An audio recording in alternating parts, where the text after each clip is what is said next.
देखो आज हम लोग डिस्कस करेंगे load sharing by transformer in parallel operation. ठीक है, पैरेलल ऑपरेशन में जो ट्रांसफार्मर का लोड शेयरिंग होगा वो किस प्रकार से होगा, कंडीशन यहाँ पे रहेगा। ठीक, दो कंडीशन बताए थे आपको, एक इक्वल वोल्टेज रेशियो, एक अनइक्वल वोल्टेज रेशियो। समझना यहाँ पे कि लोड को जो ट्रांसफार्मर को पैरेलल में कनेक्ट क्यों कर रहे थे ये तो आपको मालूम चल गया होगा, क्योंकि ताकि इक्वल लोड को शेयर कर पाए, इक्वल लोड को डिलीवर कर पाए। यही था ना मेरा मेन मकसद, मेन तो यही था ट्रांसफार्मर का। उसके बाद था कि स्टैंड बाय पर्पज़ के लिए भी रखा जा सकता है ट्रांसफार्मर को, या ड्यूरिंग मेंटेनेंस कह लीजिए, या ड्यूरिंग फॉल्टी कंडीशन के दौरान भी कंटिन्यूटी सप्लाई का बना रहे, इसके लिए भी ट्रांसफार्मर को पैरेलल में कनेक्ट किया था। तो ये था हमारा, तो मेन मकसद क्या था कि ताकि इक्वल लोड को डिलीवर करे ट्रांसफार्मर, मेन तो यही था। तो यहाँ पे बहुत सारे कंडीशन आपको था जो कि मैंने बताया था। नेसेसरी कंडीशन की बात किया जाए तो यहाँ पे क्या होगा, सेम पोलैरिटी, बहुत बार पूछा हुआ क्वेश्चन है, इसको आप ध्यान में रखिएगा। नेसेसरी कंडीशन होगा कौन सा, पोलैरिटी ऑफ द ट्रांसफार्मर, कि सेम पोलैरिटी में कनेक्ट होना चाहिए। यहाँ तक समझ में आया। अब हम लोग आगे बढ़ते हैं कि किस प्रकार से कनेक्ट करते हैं। देखो यहाँ पे मैंने कनेक्शन ये डायग्राम बनाया, ये सिर्फ और सिर्फ सेकेंडरी का है, प्राइमरी का डायग्राम हमने नहीं बनाया। अभी पिछले लेक्चर में आपको देखे होंगे कि आपको मैंने बताया था कि अगर दो ट्रांसफार्मर है तो दोनों ट्रांसफार्मर को किस प्रकार से हम कनेक्ट कर सकते हैं पैरेलल में। तो ये हमारा ट्रांसफार्मर 1 हो गया और ये ट्रांसफार्मर हमारा क्या हो गया, 2 हो गया, या इसको हमने ट्रांसफार्मर ए बोला, इसको हमने ट्रांसफार्मर बी बोला। अब इसका भी कुछ ना कुछ इम्पिडेंस होगा और इस ट्रांसफार्मर का भी कुछ ना कुछ इम्पिडेंस होगा। समझिएगा यहाँ से कि क्या है।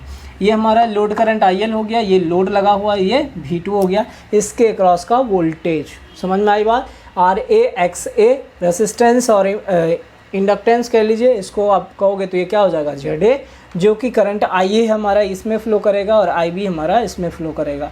इसके अक्रॉस जो होगा वो क्या होगा, सर्कुलेटिंग करंट IC। देखो ऐसा कभी नहीं होगा कि सर्कुलेटिंग करंट बिल्कुल भी नहीं हो, करंट सर्कुलेटिंग करंट जो जीरो होगा वो कभी नहीं होगा। जब भी प्रैक्टिकली ट्रांसफार्मर ऑपरेट हो रहा होगा तो डेफिनेटली भले कम होगा, ये मैं मान सकता हूँ, मतलब जो सर्कुलेटिंग करंट हो वो कम होगा, लेकिन ऐसा कभी नहीं होगा कि सर्कुलेटिंग करंट ज़ीरो हो। समझ में आई बात। तो ये हो गया। अब यहाँ पे देखो कुछ कंसीडर किया हमने, और वो चीज़ समझना, कंसीडर क्या, वही चीज़ है। We consider the ideal case of the second transformer having same voltage ratio and having impedance voltage triangle identical in size. जो वोल्टेज रेशियो है वो क्या है, सेम है। ये पहला कंडीशन आपको मैंने लिख दिया यहाँ पे, देखो इक्वल वोल्टेज रेशियो, कहने का ये तात्पर्य है कि सेम वोल्टेज रेशियो होगा और इम्पिडेंस ट्रायंगल भी क्या होगा, दोनों का सेम होगा। दोनों ट्रांसफार्मर का, जो इसका ट्रांसफार्मर का इम्पिडेंस ट्रायंगल होगा वही इसका भी इम्पिडेंस ट्रायंगल होगा। दोनों का, ट्रांसफार्मर ए और ट्रांसफार्मर बी का वोल्टेज रेशियो और इम्पिडेंस ट्रायंगल सेम होगा, ऐसा हमने मान के चला है। आगे बात करते हैं, ये जो है no load voltage of secondary of a transformer A. ध्यान देना, नो लोड की बात कर रहा है, जबकि उसमें लोड नहीं रहेगा तब, है ना। उसके बाद EB जो है no load voltage of the secondary of the transformer B. अब जब हम लोड लगाएंगे तभी हम इसको EB ही मानेंगे, क्योंकि यही वोल्टेज हम मान रहे हैं कि यही वोल्टेज हमारा जनरेट होगा यहाँ, मतलब मिल रहा होगा, सेकेंडरी में जनरेट नहीं होगा, सेकेंडरी में इंड्यूस होकर मिल रहा होगा। EB हो गया। IA current supplied by the transformer A, IB current supplied by the transformer B. यहाँ समझिएगा ZA जो है impedance of transformer A, ZB हमारा impedance of transformer B, IL जो हो गया हमारा क्या हो गया, टोटल लोड करंट हो गया। क्लियर है, यहाँ तक सारा चीज़ मेंशन किया हुआ है, इसमें कहीं कोई चेंजेज नहीं है। अब देखिए, अगर बात किया जाए कि अगर ये लोड लगाते हैं तब IL बराबर क्या हो जाएगा, चूँकि ये ट्रांसफार्मर ए और ट्रांसफार्मर बी दोनों पैरेलल में कनेक्ट है, तो ट्रांसफार्मर ए में ये और ट्रांसफार्मर बी, इसके क्रॉस का करंट IA, इसके क्रॉस का करंट IB, सो पैरेलल में कनेक्ट है, तो यहाँ पे हमें क्या होगा, IL मिल रहा है, IL मिल रहा होगा। और इस ट्रांसफार्मर, ये दोनों ट्रांसफार्मर का मेन मकसद क्या है, हमें कि सेम लोड को डिलीवर करना, शेयर करना, लोड को शेयर करना। तो यहाँ से क्लियर है कि करंट हमारा इस डायरेक्शन में फ्लो करेगा, तो IL हमारा क्या बन जाएगा, IA प्लस IB। ध्यान रखना, AC है, सब का सब वेक्टोरियल सम होगा, ठीक ना, सब का सब क्या होगा, वेक्टोरियल सम होगा, क्योंकि AC है। अब देखना यहाँ पे ये समझना, अगर हम इसको लिखना चाहें, सिर्फ इसकी बात करें, ये अगर मान लो नहीं है, ये सिर्फ इसकी बात किया जाए, तो यहाँ पे एक जो KVL लगाओगे वो लगा के एक इक्वेशन लिख सकते हो क्या, तुम लोग लिख सकते हो, तो ट्राई करो लिख के।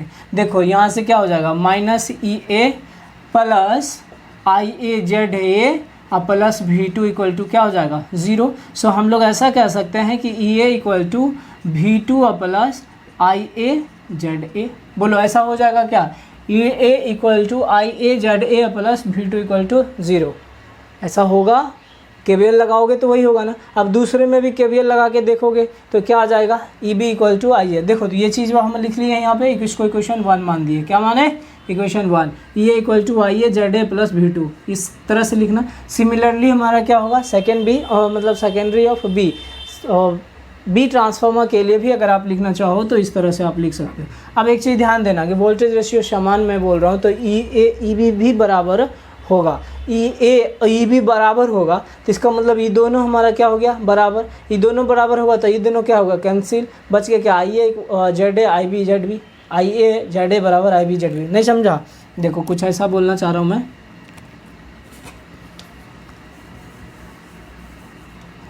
मेरा ये मतलब हो गया कि यहाँ पे क्या बोल दिया मैंने, EA बराबर EB, समझ में आया। तो यहाँ से क्या हो जाएगा, V2 प्लस IA ZA बराबर V2 प्लस IB ZB। देखो ये दोनों भी कट गया, मिल गया क्या, IA ZA बराबर IB ZB। बोलो ये मिलेगा क्या, समझे मेरी बात। तो IA ZA बराबर IB ZB। सो यहाँ से हम लिख सकते हैं कि IA अपॉन IB बराबर ZA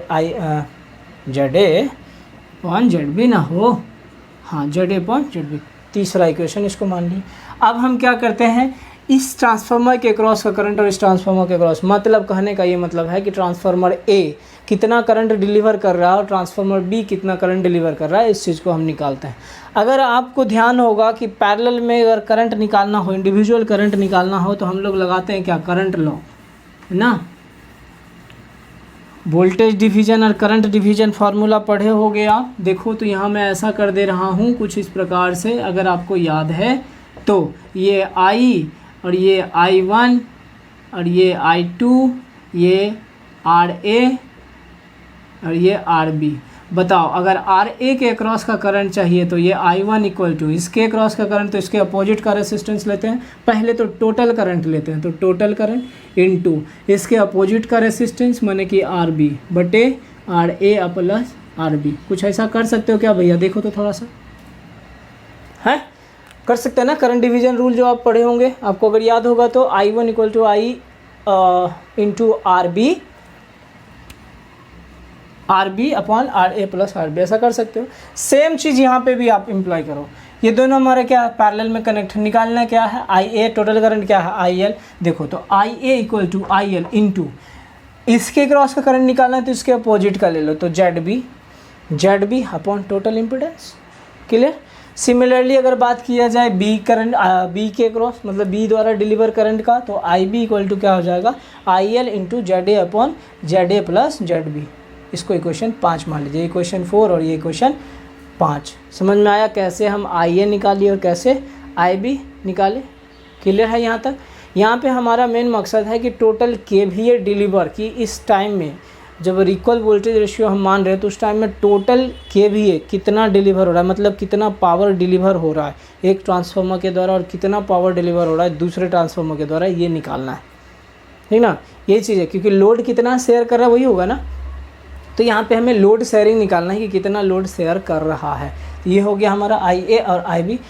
अब इसके आगे हम लोग बात करते हैं किस प्रकार से हम निकाल सकते हैं KVA रेटिंग कह लीजिए, या जो KVA डिलीवर्ड होगा उसकी बात हम लोग करेंगे। तो पहले आप इसको तो लिख लीजिए, उसके आगे हम लोग फिर लिखते हैं कि अब देखिए हम लोग KVA सप्लाइड निकालते हैं कि ट्रांसफार्मर 1 के द्वारा कितना KVA सप्लाइड किया गया और ट्रांसफार्मर B के द्वारा कितना ट्रांसफार्मर सप्लाइड किया गया। अभी तुरंत आपने क्या किया था, करंट निकाला था दोनों ट्रांसफार्मर के द्वारा कि ट्रांसफार्मर A के द्वारा कितना करंट डिलीवर किया गया और ट्रांसफार्मर B के द्वारा कितना करंट डिलीवर किया गया, जो कि कुछ इस प्रकार से था।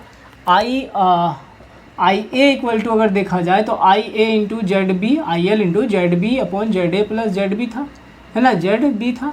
और IB की बात अगर किया जाए तो ये IB ZA अपॉन क्या था, ZA प्लस ZB था। कुछ इस प्रकार से था ना, यही था, यही करंट निकाले थे दोनों के द्वारा जो डिलीवर किया गया।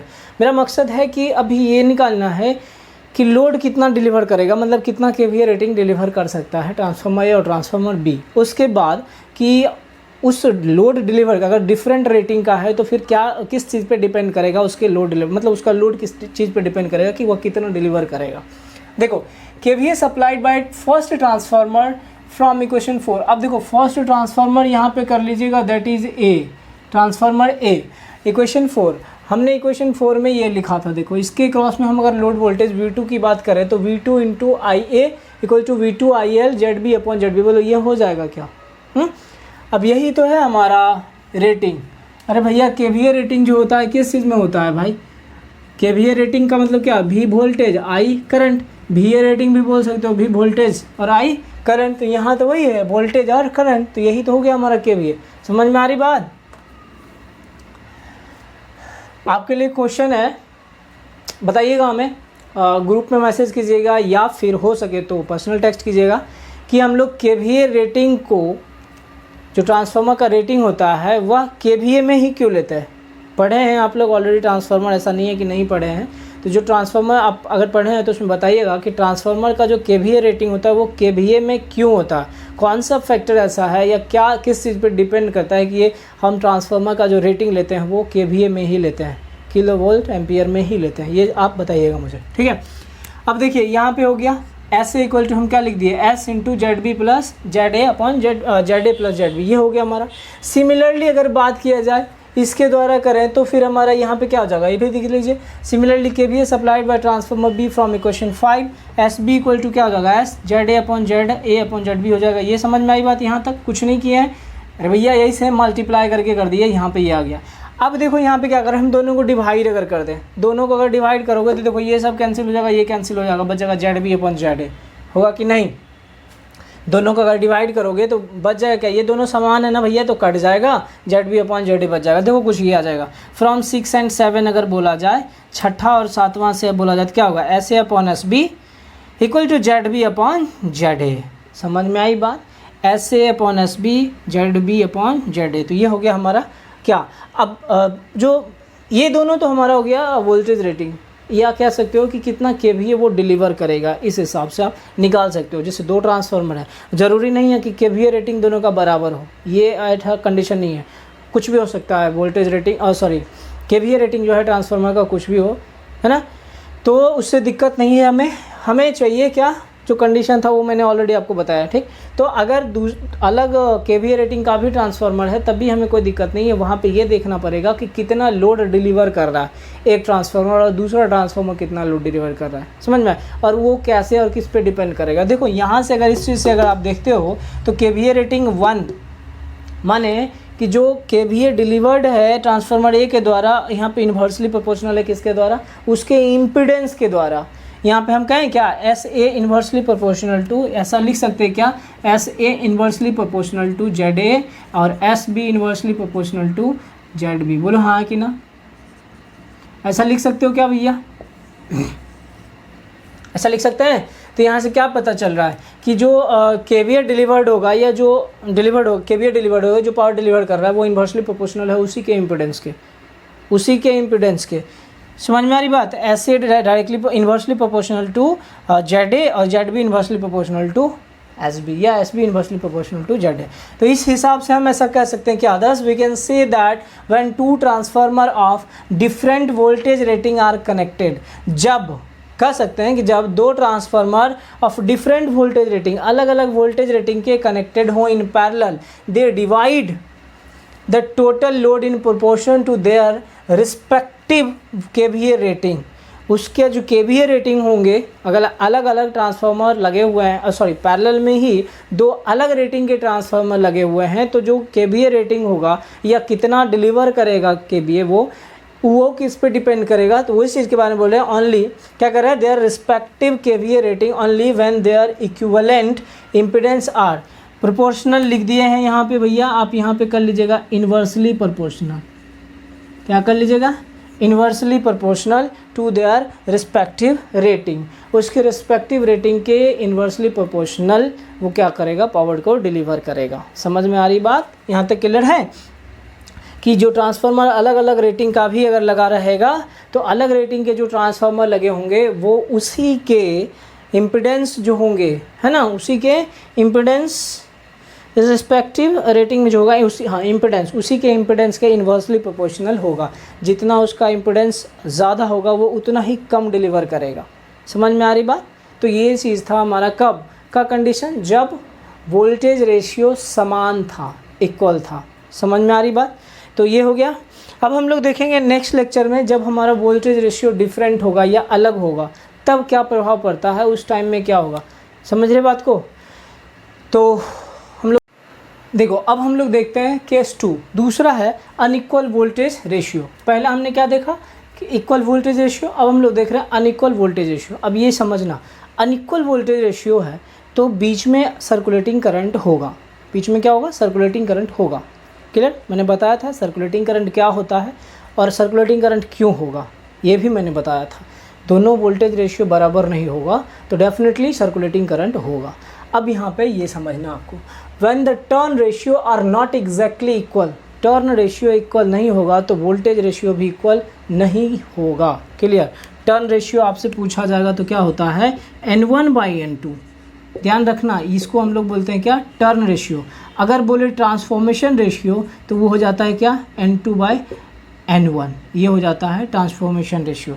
भूलना मत, कंफ्यूज मत होना इसमें। ये क्या हो गया, टर्न रेशियो, और ये क्या हो गया, वोल्टेज रेशियो कह लो या ट्रांसफॉर्मेशन रेशियो, इसी को बोलते हैं हम लोग। जब एग्जैक्टली इक्वल नहीं है then with the primary connected to the same supply the secondary induced EMF will be unequal. Clear, मैंने ऐसा बताया है कि जब टर्न रेशियो कह लो या वोल्टेज रेशियो बराबर, टर्न रेशियो बराबर नहीं है तो वोल्टेज जो इंड्यूस्ड होगा, ये जो ईएमएफ इंड्यूस्ड होगा सेकेंडरी में, वो भी बराबर नहीं होगा, वो भी इंड्यूस्ड ईएमएफ क्या होगा, अनइक्वल होगा। अब अगर अनइक्वल होगा and circulating current will start to flow. बताया था मैंने कि सर्कुलेटिंग जब अनइक्वल होगा तब सर्कुलेटिंग करंट स्टार्ट कर देगा फ्लो करना। कुछ भी हो, चाहे EA ज़्यादा हो चाहे EB ज़्यादा हो, फ़र्क नहीं पड़ता है, लेकिन सर्कुलेटिंग करंट होगा, जो कि हमें नहीं चाहिए। अगर नहीं चाहिए इन द सेंस कि आप ऐसा कर सकते हो कि माइनर चाहिए, कम चाहिए, ऐसा नहीं कि अधिक हो जाए। अगर EA भी अधिक हो जाएगा तब भी सर्कुलेटिंग करंट बढ़ेगा, EB भी अधिक हो जाएगा तब भी सर्कुलेटिंग करंट होगा। दोनों अगर बराबर रेशियो में होगा तब सर्कुलेटिंग करंट ना के बराबर होगा। हालांकि प्रैक्टिकल ट्रांसफार्मर जब कभी ऑपरेट होगा तो उस टाइम आप ऐसा कर सकते हो कि सर्कुलेटिंग करंट होगा ही होगा, ऐसा नहीं होगा कि सर्कुलेटिंग करंट नहीं होगा, है ना, कुछ न कुछ वैल्यू सर्कुलेटिंग करंट का रहेगा। तो देखिए इसमें से हम डायग्राम, सेम डायग्राम बनेगा, जो प्रीवियस बनाए थे वही डायग्राम बनेगा, कोई चेंजेस नहीं है उसमें। तो यहाँ पे हमने क्या बोला, प्राइमरी सप्लाई वोल्टेज V1 लिया, जो सोर्स के साइड में कनेक्ट होगा उसको हमने V1 मान लिया, जो कि डायग्राम में दिखा हुआ नहीं है। आगे देखिए वोल्टेज रेशियो ऑफ ट्रांसफार्मर हमने क्या बोला कि इसी को आप क्या बोलते हो, ट्रांसफॉर्मेशन रेशियो। ट्रांसफार्मर A का ट्रांसफॉर्मेशन रेशियो, ट्रांसफार्मर B का जो है क्या हो गया, KB। ये वोल्टेज रेशियो कह लो या ट्रांसफॉर्मेशन रेशियो कह लो। अब देखो टोटल लोड करंट क्या हो जाएगा, IL = IA + IB। सेम है, जो डायग्राम आप देखे हो उस डायग्राम को आप देखना।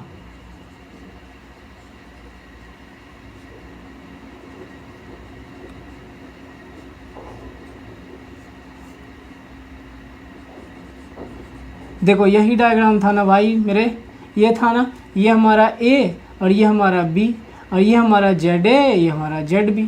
क्लियर, तो इसका ट्रांसफॉर्मेशन रेशियो क्या हो गया, KA, इसका ट्रांसफॉर्मेशन रेशियो KB। इसी के बीच में हमारा क्या होगा, सर्कुलेटिंग करंट IC फ्लो करेगा। कब, जबकि इसका वोल्टेज रेशियो और इसका वोल्टेज रेशियो सेम नहीं होगा, अनइक्वल होगा तब।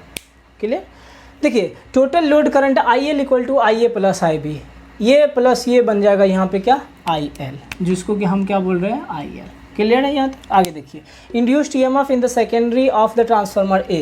इंड्यूस्ड ईएमएफ क्या होगा, इसमें अगर बात करेंगे तो ये निकाल के बताए हैं हम आपको, ठीक है। क्या हो जाएगा, EA = V2 + IA × ZA। Similarly अगर B की बात किया जाए तो क्या होगा, EB = V2 + IB × ZB। अब समझना, यहाँ पे मेरा मकसद है IA और IB निकालने का, IA और IB निकालने का, फिर उसमें आप V2 के साथ मल्टीप्लाई कर दोगे तो पावर डिलीवर्ड जो कहते हो ना वो मिल जाएगा। क्लियर, समझिए यहाँ पे V2 = क्या था, IL × ZL, IL = क्या था, IA + IB। इसी का वैल्यू इसमें रख देते हैं तो V2 बराबर क्या हो जाएगा, IA + IB × ZL। इसको अगर कहोगे तो अब देखो इसका वैल्यू हम इसमें रख देते हैं, इसमें रख दीजिए, चाहे इसमें जिसमें रखना रखिए, कोई फर्क नहीं पड़ता है, जो रखिएगा उस हिसाब से निकलेगा। तो EA = हो गया IA + IB × ZL। कहाँ से, ये वाला वैल्यू हम रख दिया + IA × ZA, ये वाला मैं रख दिया। क्लियर, सिमिलरली EB = क्या हो जाएगा, IA + IB ZL + ZB, ये हो जाएगा। इसमें हमने V2 का वैल्यू यहाँ रख दिया, यही V2 का वैल्यू इसमें रख दिया, बाकी सेम मैंने क्या किया, लिख दिया। अब इसी को समझना, बाय सब्ट्रैक्टिंग 3 और 4, ये 3 और 4 को माइनस कर दो। मेन काम क्या है मेरा, IA और IB निकालना है, ध्यान रहे आपको।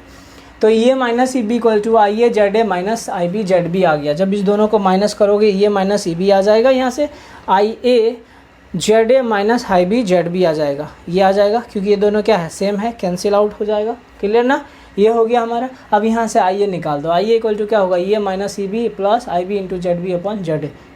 समझ में आई बात।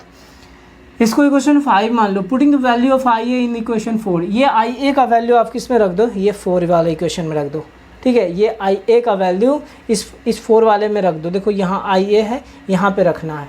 देखो E B equal to E A minus E B I B plus Z B upon Z A अब प्लस आई बी। देखो यहाँ पे प्लस आई बी, आई ए की जगह पे सिर्फ हम रखे हैं, ठीक है। और यहाँ हो गया क्या, आई बी, यहाँ तक लिखे Z L plus I B Z B, Z L ये होता है plus I B Z B, यहाँ तक क्लियर है। अब यहाँ करने के बाद हमने क्या करा, अलग करा, E A E B upon Z A को और I B Z B upon Z A को अलग किया। ये करने के बाद देखो हमें ये मिला, E B equal to E A minus E B upon Z A Z L plus I B Z B upon Z A into Z L हो जाएगा, ये आएगा इसके साथ मल्टीप्लाई हो जाएगा, I B Z L I B Z B. यहाँ तक क्लियर है। बस कैलकुलेशन स्टेप बाय स्टेप आपको फॉलो करना है, nothing else you have to do, है ना। तो यहाँ हो गया ई बी। अब इसको हमने क्या किया, इस साइड ले आया बराबर के बाएं साइड में, तो ये माइनस हो जाएगा इधर, E A minus E B upon Z A Z L equal to I B common ले लिए हमने, आई बी यहाँ भी, आई बी यहाँ भी, आई बी यहाँ भी, आई बी हो गया Z A Z B upon Z A Z L plus Z B. यहाँ तक कोई दिक्कत।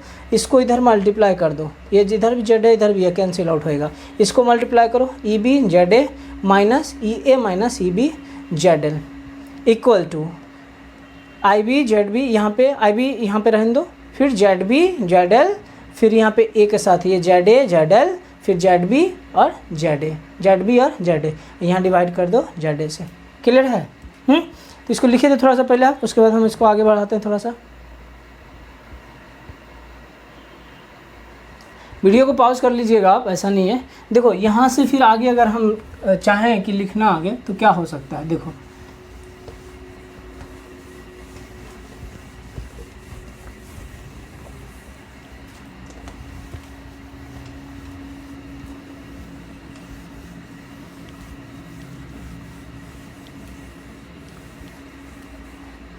देखो यहाँ से अब यहाँ पे वैल्यू क्या हो जाएगा, इसको कैंसिल करो, इसको कैंसिल करो, तो हमारे पास क्या आ जाएगा, देखो E B Z A minus E A minus E B और जेड एल आएगा equal to I B into Z B Z L plus Z A Z L plus Z B Z A. बोलो यहाँ तक कोई दिक्कत है। यहाँ से हम क्या निकाल लेंगे भाई, आई बी ने निकल जाएगा। ऐसा कर सकते हो, E B Z A minus E A minus E B Z L हो जाएगा, अपॉन में कर दो Z B Z L plus Z A Z L plus Z B Z A. देखो ये क्या हो गया, आई बी हुआ, ये आई बी हुआ कि नहीं हुआ। इससे सिमिलरली अगर बात कर लें हम, आई ए इक्वल टू यही हो जाएगा, है ना। सिमिलरली अगर बात करें तो यहाँ पे क्या हो जाएगा, इसको आप इसको नोट कीजिए। सिमिलरली अगर हम देखेंगे तो आई ए क्या हो जाएगा, आई ए लिख लीजिए, आई ए क्या हो जाएगा, ये देखिए E A Z B plus E A minus E B Z L upon Z B Z L plus Z A Z L plus Z B Z A. देखो सिमिलरली जो स्टेप फॉलो किया है निकालने के लिए आई बी, वही step follow करना है आई ए निकालने के लिए, जो इस प्रकार से है। इसमें चेंजेस देखो यहाँ पे कुछ नहीं है, सेम वैल्यू रखा है। ई बी जेड ए है तो यहाँ क्या हो गया, ई ए जेड बी, है ना। बस यही चेंजेस मैंने किया है यहाँ पे, है ना। बाकी देखो Z B Z L Z A Z L ये सब लगभग क्या सेम है। अब समझना यहाँ पे है, इसको हम क्या किए, अलग कर दिए। अलग करने का मतलब क्या हो गया, E A Z B upon Z A Z B Z L plus Z A Z L, ये अलग कर दिया हमने इस तरह से। ये वैल्यू देखो सर्कुलेटिंग करंट का होगा, यही वैल्यू हमारा क्या होगा, सर्कुलेटिंग करंट। अब देखो यहाँ पे एक चीज़ है कि कंडीशन लगा दिया है कि अगर जेड ए जेड बी बहुत छोटा है तो जेड ए जेड बी क्या होगा, नेग्लिजिबल है। जेड ए जेड बी बहुत छोटा है तो जेड ए जेड बी का वैल्यू क्या होगा, नेग्लिजिबल होगा। कैसे सर, जेड ए का वैल्यू 0.1, जेड बी का वैल्यू 0.2, है ना। तो अगर इसको जेड ए और जेड बी वैल्यू निकालो, समझना यहाँ पे भाई, दोनों को गुना करोगे तो क्या हो जाएगा, 2 तो होगा ही, लेकिन 0.2, देखो 0.1, 0.2, यहाँ 0.02, तो ये क्या है, कम है ना, ये क्या है, कम है। तो क्या होगा, धीरे धीरे जितना ये वैल्यू रहेगा इसके हिसाब से अगर देखोगे जेड ए जेड बी अगर छोटा है, कम है, तो हमारा क्या होगा, ये और भी कम होगा। इसलिए हम इसको क्या कर रहे हैं, नेगलेक्ट कर दे रहे हैं। तब क्या करना है, देखो जब Z A Z B neglect होगा तो ये और ये दोनों क्या होगा, खत्म होने के बाद E A Z B upon Z B Z L plus Z A Z L हो जाएगा। यहाँ पे भी वही हो जाएगा, जेड ए जेड एल, देखो यहाँ जेड एल कॉमन है, निकाल लेना, इसके साथ क्या होगा, कट जाएगा। यहाँ देखो ये Z B upon Z L into Z A plus Z B. यहाँ तक समझ में आया क्या, बोलो। जेड एल यहाँ भी कॉमन लिए भैया, लेकिन यहाँ Z A plus Z B रह गया, plus E A minus E B Z A plus Z B रह गया। रीज़न यहाँ जेड एल से मल्टीप्लाई था, इसको हम क्या किए, कैंसिल कर दिए। तो ये हमारा वैल्यू क्या हो गया, सर्कुलेटिंग करंट का। सर्कुलेटिंग करंट क्या होगा, E A minus E B बटे Z A plus Z B. अब देखो यहाँ से ज़्यादा नहीं करना भैया, ये आई सी है।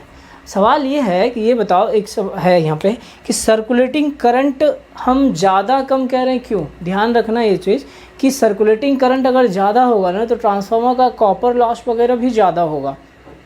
नो लोड कंडीशन पे करके देखना, जैसा कि मैंने बताया था, आई सी का वैल्यू अगर कुछ रहा तो आई स्क्वायर होगा, आई स्क्वायर आर होता है, और जो कॉपर लॉस होता है आई स्क्वायर आर होता है ना। तो ट्रांसफार्मर के बीच में ही अगर सर्कुलेट कर रहा है तो दोनों ट्रांसफार्मर के बीच में जितना ज़्यादा आई स्क्वायर सी होगा, कह लो आई सी सर्कुलेटिंग करंट होगा, उतना ज़्यादा लॉसेस भी तो बढ़ जाएगा, उतना ज़्यादा लॉसेस भी बढ़ जाएगा, जो कि हमें नहीं चाहिए।